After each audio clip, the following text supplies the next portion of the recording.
काली बहू की 4 सौतन का करवा चौथ। आज से तुम हमारे दामाद हुए। अब से जो हमारी बेटी का है वो तुम्हारा भी है। हाँ बेटा, हमने आज तक राधिका को किसी भी चीज की कमी नहीं होने दी है। तुम उसे बहुत प्यार करना और ख्याल रखना। निश्चिंत रहिए माँ जी, पिताजी, मैं आपकी बेटी का बहुत ख्याल रखूंगा। अरे वाह, मुझे शगुन में सोने की अंगूठी, चेन और पैसे भी मिले हैं। मजा आ गया। यही तो फायदा है काली लड़की से शादी करने के बाद पैसों में खेलूंगा मैं, वरना मैं कहाँ ऐसी काली लड़की को प्यार करूंगा। माधव बेटा, शादी का पहला कार्ड मंदिर में रख देना। सुन रहे हो बेटा? अरे माधव, तेरा ध्यान कहाँ है? अपनी सास की बात भी सुन ले। हाँ हाँ, सुन रहा हूँ। कहिए माँ जी, क्या कहना है? अरे बेटा, मैं कह रही थी, शादी का कार्ड जब बन जाए तो पहले मंदिर में भगवान को चढ़ाना, और जाओ थोड़ा मेरी बेटी से बात भी कर लो एकांत में। जी राधिका, आइए कुछ बात कर लेते हैं। तभी काली राधिका शर्माते हुए माधव के पीछे चली जाती है, जहां दोनों एक दूसरे से बात करते हैं। माधव जी, आप इस रिश्ते में खुश तो हैं ना? क्योंकि मैं काली हूँ, हर कोई मुझे रिजेक्ट कर देता है। अरे तो क्या हुआ, मुझे आपके इस रंग रूप से कोई ऐतराज नहीं है। ये हमारे लिए कोई मायने रखता है कि इंसान का स्वभाव कैसा है। और बात करने में मुझे आप बहुत अच्छी लगी हैं। घंटा अच्छी लगी है। मैं तो बस पैसों के लिए शादी कर रहा हूँ, पैसे जो उड़ाने हैं। सच में माधव जी, आप बहुत अच्छे हैं। अच्छा, मैं तुमसे कुछ पूछूं? हाँ पूछिए। आपके नाम की प्रॉपर्टी में क्या क्या है? ज्यादा कुछ नहीं, 200 करोड़ का एक बंगला है, पापा लैम्बोर्गिनी देंगे, और 8 करोड़ की एफडी है। पर ये सब शादी के 6 महीने बाद ही मिलेगा। मेरी आधी प्रॉपर्टी अनाथ आश्रम के बच्चों के लिए है। अब तो मैं राजा बनकर जीऊंगा, पर अनाथ बच्चे कहाँ से आ गए? कोई बात नहीं, 6 महीने की बात है। कुछ दिनों बाद राधिका की माधव से धूमधाम से शानदार होटल में शादी हो जाती है। काली बहू यूं तो माधव और कविता को पसंद नहीं थी, पर ज्यादा दहेज लाने की वजह से दोनों बड़े प्यार से उससे बर्ताव करते थे। शाम को माधव काम करते हुए राधिका को अचानक से पकड़ लेता है। अरे आप आ गए, मैं तो डर ही गई थी। क्यों, मैं तुमको मारता पीटता हूँ क्या जो डर गई? देखो मैं तुम्हारे लिए क्या लेकर आया हूँ। वाह गजरा, अब इसे अपने प्यारे हाथों से मुझे लगा भी दीजिए। मैं बहुत लकी हूँ कि आप मुझे मिले हैं। लकी तो हूँ, मुझे जो चाहिए वो लेकर ही रहूंगा। क्या चाहिए आपको? कुछ नहीं, वो मेरी बाइक पुरानी हो गई है तो मुझे केटीएम की नई बाइक चाहिए थी, 2 लाख की। अरे तो आप इतना सोच क्या रहे हैं? रुकिए, मैं अभी आपको 2 लाख रुपए दे देती हूँ। ये कहते ही राधिका अपने कमरे में से 2 लाख रुपए लाकर माधव को दे देती है। ऐसे ही माधव हमेशा इसका फायदा उठाया करता था। कभी आईफोन, कभी कार, कभी बाइक चलाता रहता था। 6 महीने से पहले ही राधिका के माता पिता एक हादसे का शिकार हो जाते हैं, जिससे नाम मात्र राधिका की प्रॉपर्टी बचती है और वह अनाथ आश्रम में चली जाती है। इस बात से धीरे धीरे राधिका के ससुराल वालों के मिजाज बदल जाते हैं और वह काली बहू पर अत्याचार करने लगते हैं। एक दिन माधव पैसे न होने की वजह से दोस्तों से उधारी लेकर पी कर आता है और राधिका उसे खाना खिलाती है तो माधव उसे पीटने लगता है। आह, छोड़ो छोड़ो मुझे। माधव जी, मैंने बस आपसे खाना खाने के लिए ही तो पूछा था। खाना खाने के लिए पूछा था तूने मुझसे? क्या करूंगा खाना खाकर? अरे मुझे पैसा चाहिए, पैसा, और वो तेरे पास है नहीं। तेरे माँ बाप ने अनाथ आश्रम में दे दिया, तो तेरी जैसी काली मेरी किस काम की? मैंने तुझसे सिर्फ पैसों के लिए शादी की थी, कल मुही कहीं की। आज के बाद मुझसे दूर रहना। माधव जी, आप ऐसे क्यों बोल रहे हैं? आप तो मुझसे प्यार करते थे ना? नहीं, मैंने सिर्फ तेरे पैसों से प्यार किया है, ना कि तेरी काली सूरत से। इस बात से राधिका टूट जाती है। वक्त गुजरता है, माधव अकेला हो गया था और एक दिन फेसबुक चलाकर कहता है, ना तो पैसे हैं और ना ही मेरा कहीं दिल लग रहा है। अरे हाँ, कुछ टाइम पहले मैं शिल्पा, नैना, श्वेता और अमायरा मुझसे प्यार करती थी। उनको रिक्वेस्ट के साथ मैसेज भी भेज देता हूँ। चारों में से जो भी मुझे आज भी प्यार करती होगी उसी को मैं अपनी पत्नी बना लूंगा। ये कहने के बाद माधव अपने चारों स्कूल फ्रेंड लड़कियों को आई लव यू का मैसेज भेज देता है और चारों की चारों उसे आई लव यू टू का मैसेज भेज देती हैं। माधव को यकीन नहीं होता तो वह चारों से अलग अलग टाइम पर मिलता है और पता करता है कि चारों उससे अभी भी प्यार करती हैं। शाम को वो श्वेता के साथ था। माधव, तुम क्या सोच रहे हो इतनी देर से? तुमसे बात कर रही हूँ, सुन ही नहीं रहे? तुम मुझसे शादी करोगे ना? मैं 7-8 सालों से सिर्फ तुमसे प्यार कर रही हूँ, भुला ही नहीं पाई, और देखो तुम भी मुझे भूल नहीं पाए। समझ नहीं आ रहा क्या करूं। श्वेता की आंखों में भी मुझे वही प्यार दिख रहा है जो उन तीनों की आंखों में है, और राधिका पर भी, पर वो काली है। चारों से शादी कैसे कर सकता हूं मैं? माधव, तुम मुझसे शादी करोगे ना? I love you so much. तुमने हाँ नहीं करी तो मैं अपनी जान दे दूंगी। नहीं नहीं, मैं तुमसे प्यार भी करता हूँ, ऐसा मत करना, पर मेरी एक शर्त है। तुम शिल्पा, नैना और अमायरा को जानती ही होगी, वो भी मुझसे प्यार करती हैं। वो जैसे मैंने तुम्हें मैसेज किया उनको भी कर दिया, और अब मुझे तुम चारों से प्यार हो रहा है। अगर तुम सौतन के साथ रहने के लिए तैयार हो तो जरूर करूंगा। हाँ, मैं तैयार हूँ। वैसे भी हम फ्रेंड हैं, अभी भी मुझे मंजूर है। माधव को पाने की लालसा जो श्वेता में थी वही शिल्पा, नैना और अमायरा में थी। चारों सहेलियां आपस में समझौता करके माधव के साथ शादी कर लेती हैं। फिर माधव अपनी चारों पत्नियों के साथ घर में आ जाता है। ये देख सास, ससुर और राधिका अचंभित रह जाते हैं। करम जले, ये तूने क्या किया? बहू के होने के बावजूद भी तू उसकी 4 सौतन ले आया। अरे कैसे कर गया तेरा दिल ये? वो छोड़ो, तुम चारों औरतों में कोई ईमान है या नहीं? तुम भी मेरे बेटे के साथ शामिल हो गई खुद को बांटने के लिए, और मेरी काली बहू का क्या? वो सब हम नहीं जानते, हम बस इतना जानते कि हम चारों माधव से बेइंतहा प्यार करते हैं, वो भी कई सालों से। माँ जी, मेरे तो आंखों के सामने दुनिया उजड़ गई। पहले मम्मी पापा छोड़कर चले गए और माधव जी ने मेरा साथ ऐसा कर दिया, पर मैं इस घर से कहीं नहीं जाऊंगी। मैं अपनी सौतनों के साथ रह लूंगी। तो रहो। दिन गुजरते हैं। चारों पत्नियां माधव के साथ बहुत खुश रहती हैं। वो उन्हें शॉपिंग पर ले जाता था, गिफ्ट ला कर देता था। वहीं चारों सौतनें काली बहू पर अत्याचार करती थी, उसे कालेपन का ताना देती थी। देखते ही देखते करवा चौथ का दिन आ जाता है, जहां चारों सौतनों के साथ राधिका भी सच्चे मन से मानव के लिए करवा चौथ का व्रत रखती है। पर शाम को उसका एक एक्सीडेंट हो जाता है जिसमें उसका ब्लड लॉस हो जाता है, और डॉक्टर कहता है, देखिए, ब्लड बैंक में उनके लिए भी बी पॉजिटिव ग्रुप का ब्लड नहीं है। आपका है तो जल्दी कीजिए, वरना उनकी जान को खतरा हो सकता है। नहीं डॉक्टर साहब, ऐसा मत कीजिए, मेरे पति को बचा लीजिए। डॉक्टर साहब, मेरे पति को बचा लीजिए, मेरे पास ऐसा ब्लड ग्रुप नहीं है। मेरा भी नहीं है। डॉक्टर साहब, आप, मेरा ब्लड ग्रुप बी नेगेटिव है। मेरे शरीर का एक एक कतरा निकाल कर उन्हें दे दीजिए, पर मेरे पति को बिल्कुल ठीक कर दीजिए। क्या एक इंसान की 5-5 बीवियां? खैर, आप अंदर चलिए। नर्स, इनका ब्लड लीजिए।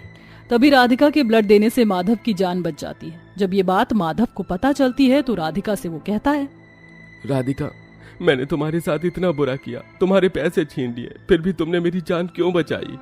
क्योंकि मैं आपसे बहुत प्यार करती हूँ। राधिका आपसे हमसे भी ज्यादा बहुत प्यार करती हैं। हमने देखा है उसकी आंखों में। उसे भी अपना लीजिए, हम पांचों बहुत खुश रहेंगे। राधिका, तुम हमें माफ करोगी ना? हाँ, मुझे अपनी बहनों से क्या शिकायत हो सकती है? आपने ब्लड दिया है, कुछ पी लीजिए। डॉक्टर साहब, मेरा करवा चौथ का व्रत है।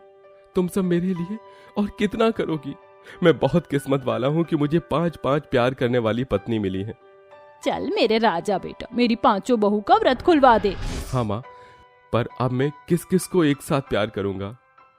5 को। इस तरह माधव को अपनी गलती का पछतावा होता है और वह राधिका को अपना लेता है। फिर पूरी विधि के साथ वो पांचों पत्नियों को पानी पिलाकर उनका करवा चौथ का व्रत पूरा करवाता है और उनके साथ खुशी खुशी रहने लगता है। माँ, मेरा होने वाला पति तो काफी बड़ा बिजनेसमैन है। ओह, मैं बहुत खुश हूँ। Thank you so much. अच्छा ही है जो मेरा रिश्ता उस फौजी से नहीं लगा। उस फौजी से तेरा रिश्ता लगता भी नहीं, क्योंकि सत्यजीत ममता जी का सौतेला बेटा है। तो वो अपने सगे बेटे के लिए ही तो चांद ढूंढती, सौतेले के लिए तो दाग भी सही ही होता है। दैट्स राइट ममा, तभी तो आपने इस काले दाग के लिए भी सत्यजीत को पसंद किया। सही कहा। सही कहा। ऐसे बोलकर दोनों माँ बेटी हंसने लगी। वहीं बेचारी साहिबा भी बैठी हुई थी, जो कि नीति की सौतेली बहन थी। उसकी माँ उसके बचपन में ही गुजर चुकी थी। साहिबा की माँ का भी रंग काला था, इसीलिए साहिबा का रंग अपनी माँ पर गया था। लेकिन दोनों सौतेली और गोरी माँ बेटियां हमेशा साहिबा को उसके रंग का ताना देती रहती थी।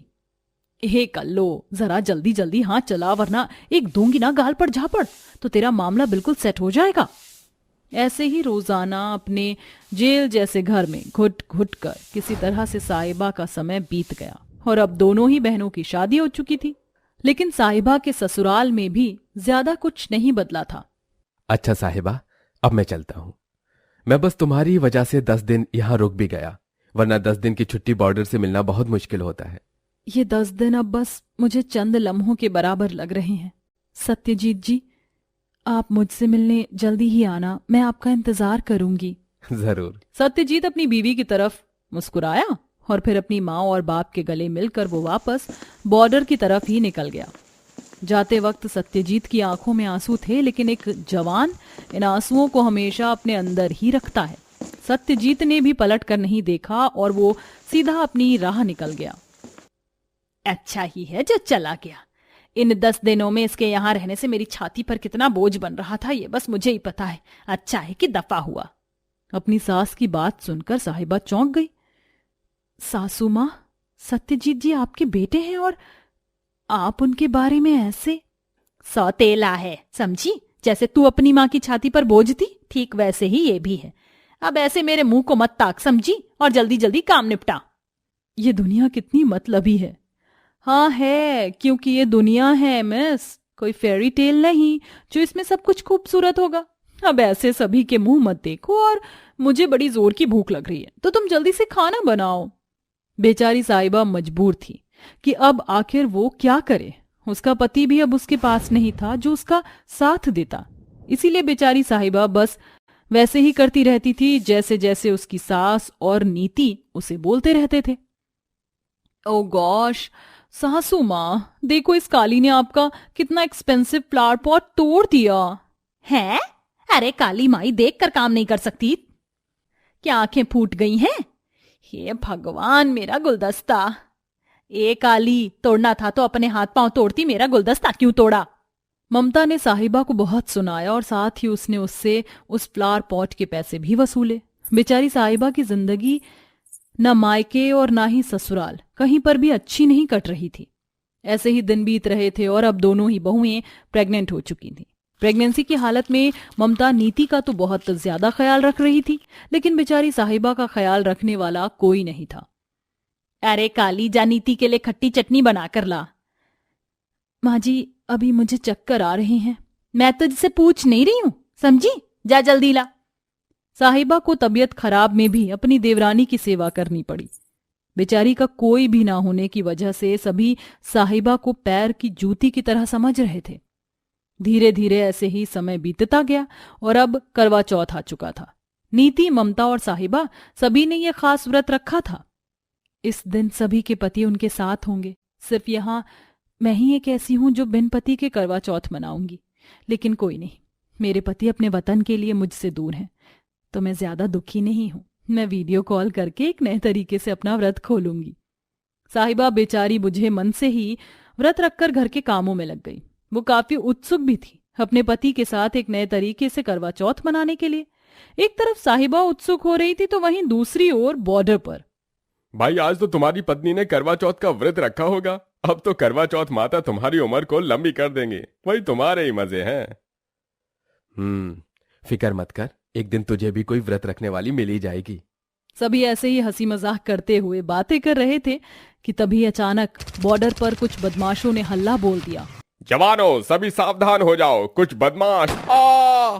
वो फौजी बस ऐसे ही बोल रहा था कि तभी एक बदमाश ने पीछे से उसे गोली मार दी।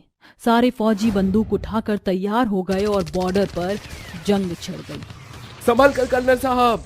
सत्यजीत ने भागकर जल्दी से अपने कर्नल को बचाया, लेकिन इस सब के बीच उसके दिल में गोली लग गई और कुछ ही सेकंड में सत्यजीत की आंखें बंद हो गई।